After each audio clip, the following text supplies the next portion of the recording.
आचार्य द्रोण और घटोत्कच का अंत। महाभारत की कथा में दो ही बालक ऐसे हुए जो वीरता, धीरता, साहस, शक्ति, बल, शील और यश आदि गुणों से युक्त थे।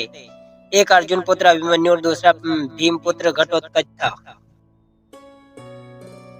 14 दिन सूर्यास्त के बाद भी युद्ध चलता रहा। घटोत्कच और उसके साथी राक्षसों में मायावी युद्ध शुरू कर दिया था। कर्ण और घटोत्कच में उस रात बड़ा भयानक युद्ध हुआ। घटोत्कच के प्रहारों से कौरव सेना सामूहिक रूप से मारी जाने लगी। चारों ओर प्रलय सी मच गई। दुर्योधन यह देखकर कर्ण से बोला, कर्ण, इस राक्षस का जैसे ही भी हो वध करो, वरना यह भारी तबाही मचा देगा। कर्ण ने क्रोध में भरकर इंद्र की दी हुई शक्ति घटोत्कच पर चला दी। वह नागास्त्र उसने अर्जुन के लिए सुरक्षित रखा हुआ था, परंतु उस समय वह भूल गया।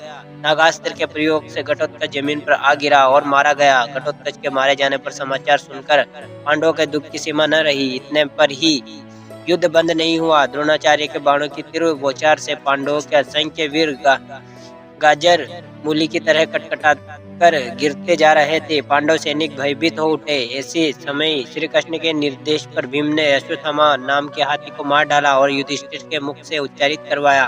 अश्वत्थामा मारा गया। बाद में धीरे से उन्होंने यह भी कहा, मनुष्य नहीं, हाथी। किंतु उसी समय भीम और पांडवों में जोर से शंख ध्वनि की, जिससे द्रोणाचार्य युधिष्ठिर के अंतिम शब्दों को नहीं सुन सके। उन्होंने केवल इतना ही समझा कि उनका पुत्र अश्वत्थामा मारा गया। सेनानायक द्रोण ने इतना सुनते ही दुखी होकर धनुष बाण रख दिए और रथ में ही समाधि लगाकर बैठ गए। धृष्टद्युम्न तो इसी अवसर की ताक में था।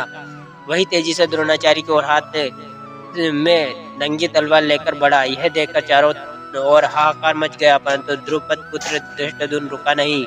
उसने एक ही वार से आचार्य द्रोण का सिर धड़ से अलग कर दिया। द्रोणाचार्य के मरते ही कौरव सेना में भगदड़ मच गई। पांडव सेना ने भागते हुए कौरव सैनिकों पर बाणों की वर्षा करके असंख्य सैनिक मार डाले। इस प्रकार धर्म युद्ध अधर्म युद्ध के रूप में परिवर्तित हो गया।